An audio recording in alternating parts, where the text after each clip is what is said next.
I'm the designer for Nash Sales, and I develop kites at the moment. My history is racing in the World Cups from 1984 until 92 for windsurfing, and then developing sails from 1984 until 2002. I first started developing kites in 1996, and now recently I've stopped developing sails and putting all my time just into the kites.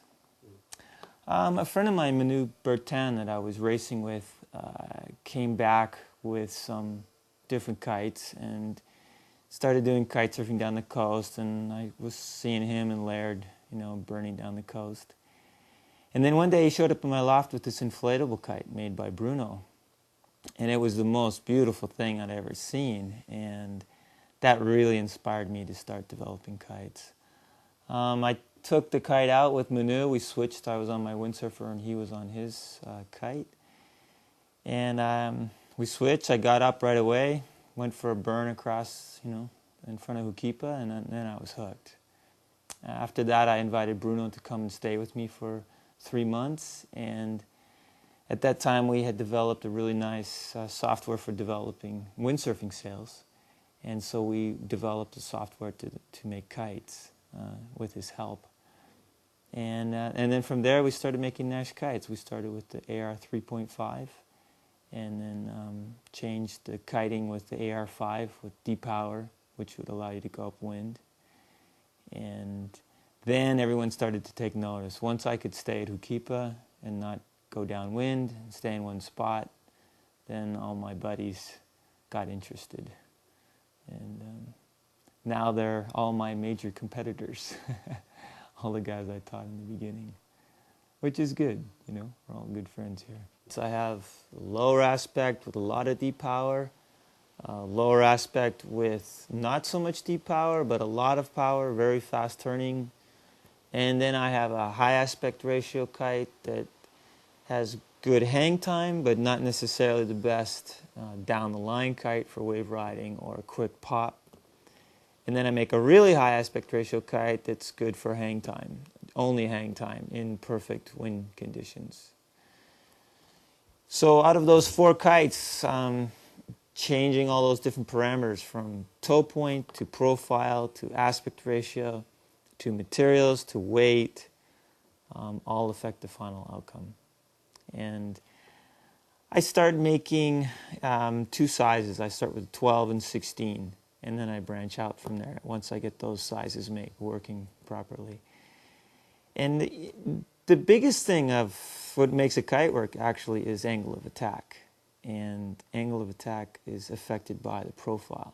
So the first thing you start with is a profile. Then you try and get that profile to work with the proper angle of attack. Then you can start changing things like canopy curvature, tip width, and those all just give different characteristics to the kite and how the kite performs. And how the kite performs for different size riders too. A kite that's good for a heavy rider doesn't necessarily good kite for a lighter rider. The rammer kite can do a lot of good things, but it just can't get the pop. And the speed of turning. And the speed of turning with power. That's the other thing. The rammer kite will turn, but will have no power through the turn. Whereas a tube kite will generate power all the way through the turn and accelerate as it comes out of the turn. So you can use that to your advantage for tricks or wave riding or creating power, spinning your kite to create power. The performance difference is just too great. I mean, you cannot get the pop that you can get out of a rigid leading edge with the rammer kite. The biggest change is going to be the materials. The materials are going to dictate what we can make. Really what I see in the future is a high-pressure, double-surfaced, fully profiled mattress that has its own integrity, minimal bridles, if it even has to have it. If we decide we're going to go for more projected area, then the kite won't be the shape it is now. It'll be more flat. And then we'll need some bridles, but nothing like what a current rammer bridled kite will be. And the high pressure will actually create a much more rigid form, and we'll be flying a wing. You know, why don't we make a carbon fiber wing now? Mostly because we have nowhere place to put it in the car. You know, to get the size that we need, 12 meters or 9 meters, whatever, it's just not possible to put it somewhere. So inflation is still the way to go for, ease of use transport. The materials are available now, and the concept of the construction and the type of construction is available, but the cost is too high.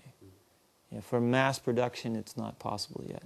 You know, the material that we use for the leading edge now costs $7, and the material that we should or could use could cost $50 because it's not mass produced. It's special made. So until the volume gets there, you won't see it. Yeah.